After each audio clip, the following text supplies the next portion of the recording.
সুপ্রভাত বন্ধুরা, কেমন আছো তোমরা সবাই? আশা করছি সবাই সুস্থ আছো, ভালো আছো। আমার চ্যানেল আইশলে ব্লগসে আরও একবার তোমাদের স্বাগত জানাই। আর আজকে না ঘুম থেকে উঠেছি 4:30-র সময়। তো উঠেই উপরের বাসি ঘরটা একটু ঝাড় দিয়ে স্নান ধান সেরে একেবারে নিচে চলে এসেছি। আর এর মাঝে অবশ্য ঠাকুরের ঘরটা ঝাড় দিয়ে মুছেও নিয়েছি। আর তারপর ঠাকুরের থালা বাসন মেজে এখন ফুল তুলতে এসেছি। তো আজ তো একাদশী।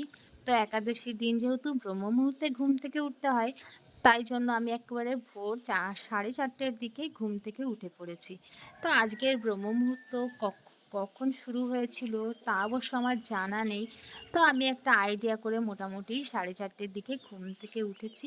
আর উঠে দেখো কাজকর্ম মোটামুটি সেরেছি, এখন ফুল তুলতে এসেছি।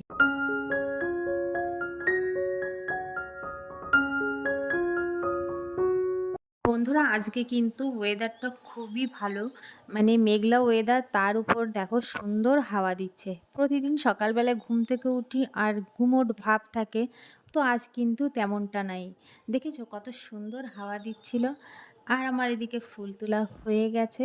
যেহেতু স্নান সেরেছি, তো একেবারে তুলসী পত্রটা তুলে এই যে তুলসী মঞ্চটা ধুয়ে দিচ্ছি। আর দেখো এই তুলসী মঞ্চের তুলসী গাছ মারা গেছে, তো ওটা তুলতেও পারছি না। শিকড় অনেক শক্ত হয়ে ভেতরে চলে গেছে। তো শিকড়টা যতদিন না পচে যাচ্ছে ততদিন কিন্তু এই তুলসী গাছটা তোলা যাবে না। আর এমনিতেও তুলসী পিঁড়িতে মরা তুলসী গাছ রাখতে নেই, তো আমরা বাধ্য হয়ে রেখে দিয়েছি যেহেতু তোলা যাচ্ছে না। আর এখন তুলসী দেবীকে জল অর্পণ করলাম, তারপর সকালের পুজোটা সেরে নেব।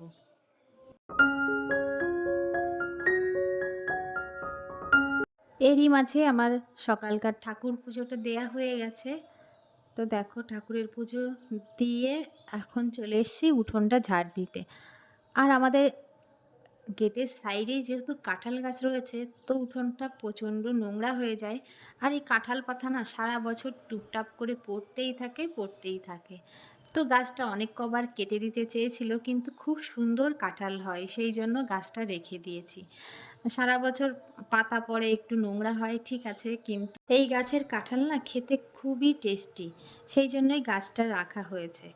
আর এদিকে বন্ধুরা, আমার বাইরের উঠোনটা ভেতরের উঠোনটা ঝাড় দেওয়া হয়ে গেছে। আর সকালবেলায় গেটটায়ও কিন্তু জল দিয়ে দিচ্ছি। আর আমাদের গেটটা নতুন করে রং করা হয়েছে, দেখো পুরো কালো কালার করা হয়েছে আর মাথার দিকে একটু লাল টাইপের করা হয়েছে। তো আগে দুই কালার মিক্সড ছিল, গোল্ডেন কালার আর ব্ল্যাক ছিল, তো এখন এক কালারেরই করে দেওয়া হয়েছে।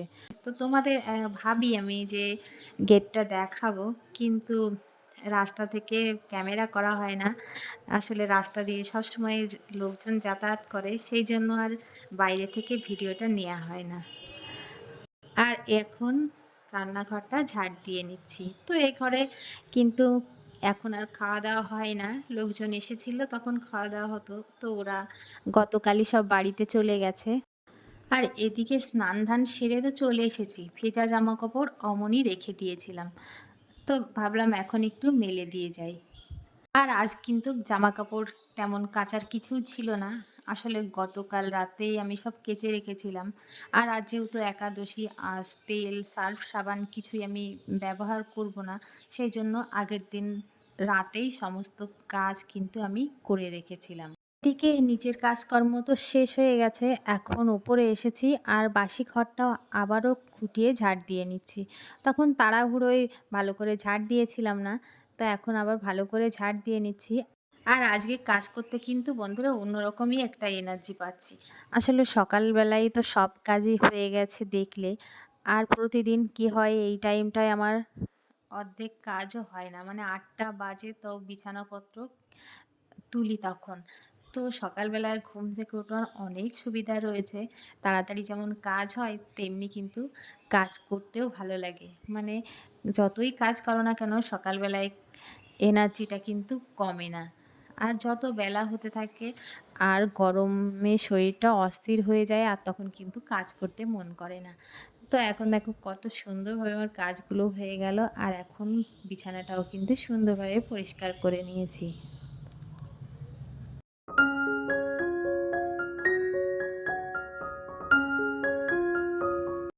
ওদিকে আমাদের ঘরটা পরিষ্কার পরিচ্ছন্ন করে এখন এই যে পাশের ঘরটা একটু পরিষ্কার পরিচ্ছন্ন করে নিচ্ছে। আর গতকাল ছেলে এখানে বসে ড্রয়িং করেছে, তো বইপত্র কিচ্ছুই তোলেনি। তো ওর ওই একটা বাজে অভ্যাস, জিনিসপত্র ছড়িয়ে রাখে সেটা আর তুলতে ভুলে যায়।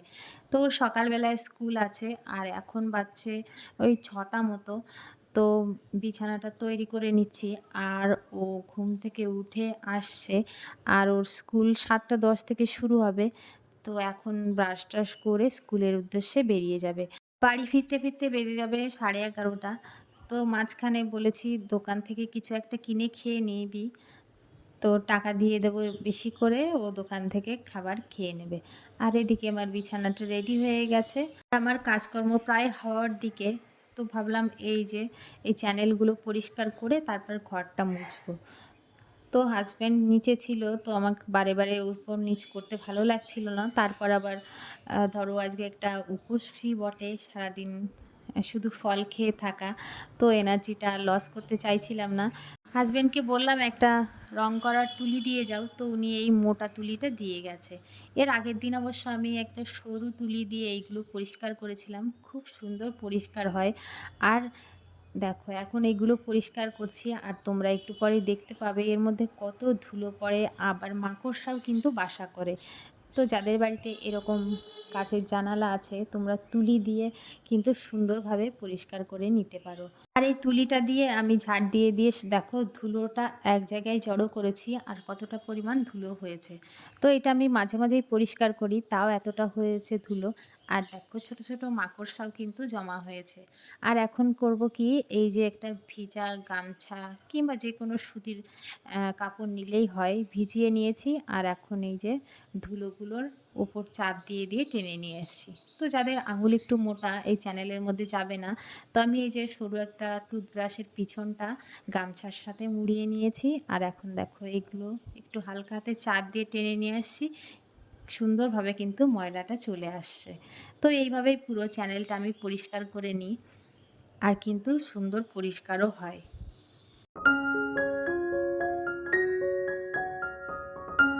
আর এখন ভাবলাম যেহেতু চ্যানেলটা পরিষ্কার করলাম তো জানালাটাও একটু পরিষ্কার করে নিই।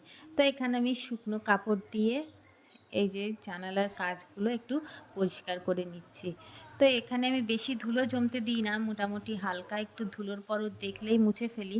তাতে কিন্তু টাইমটাও অল্প লাগে, মানে হালকা হাতে একটু করে ঘষে দিলে একবার করে কিন্তু হয়ে যায়।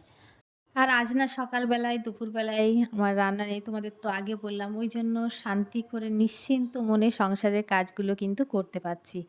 আর এই যে ঘর মোছার সময় দরজার কোনায় কোনায় নোংরা জমে থাকে, তো ওইখানে সহজে এই যে ঘর মোছার মপটা পৌঁছায় না, তো হাত দিয়ে একটু ঘষে ঘষে আমি পরিষ্কার করে নিই। আর আমার ঘর মোটামুটি মোছা শেষ হয়ে গেছে, দেখো ব্যালকনিটাও পরিষ্কার করে মুছে নিয়েছি। এখন মপটা ঝুলিয়ে দিচ্ছি। তো আগে আমি মপটা কাত করে রাখতাম, তাতে কিন্তু বেশি দিন টিকতো না, এর দড়িগুলো আছে পচে তাড়াতাড়ি নষ্ট হয়ে যেত। তো এখন আমি ঝুলিয়ে দিই, তাতে জলটা একদম ঝরে যায় আর অনেক দিন পর্যন্ত ব্যবহার করতে পারি।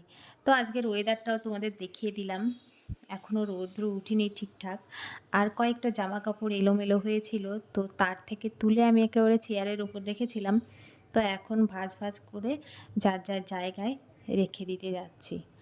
আর বন্ধুরা গত ব্লগে আমি শপিং করতে গিয়েছিলাম দেখিয়েছি, কিন্তু কি কি শপিং করে নিয়ে এসেছি তোমাদের দেখানো হয়নি। আসলে ব্লগটা বড় হয়ে যাচ্ছিল আর রাতও হয়ে গেছিলো, সেই জন্য তোমাদের দেখাতে পারিনি।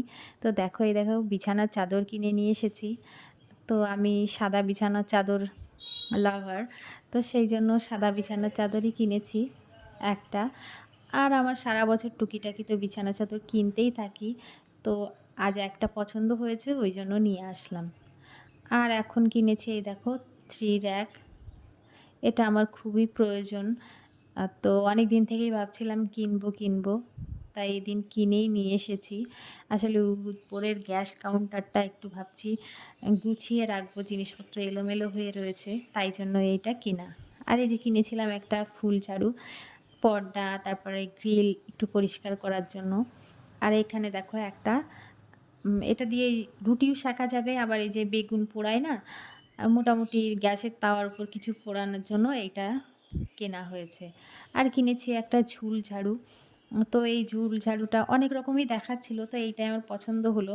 দেখো সুন্দর লম্বা হয়ে যাচ্ছে আর ব্যবহার করতেও অনেকটা সুবিধা হবে। সেইজন্য এটা কিনে নিয়ে আসলাম। আর এখানে কেনা হয়েছে ২ টো বাস্কেট। আমার কাছে আরও বাস্কেট আছে, তো আরও ২ টো লাগবে, সেইজন্য এই ২ টো কিনে নিয়ে এসেছি। আর ২ টো এই যে বোল কিনেছি বড় মাছের তরকারি দেওয়ার জন্য। এই যে একটা ছুরি চাকু রাখার জন্য একটা বাস্কেট আর একটা পাঞ্জাবি কিনেছিলাম, তো ওটা যার জিনিস তাকে দেয়া হয়ে গেছে। তো মোটামুটি এই ছিল আমার আজকের ব্লগটা বন্ধুরা। তারপর দুপুরবেলায় স্নান-ধান সেরে ঠাকুরকে আবার ভোগ নিবেদন করেছি। তো ভিডিওটি আজ এই পর্যন্তই। যদি ভালো লেগে থাকে তাহলে চ্যানেলটি সাবস্ক্রাইব করে দিও। টাটা।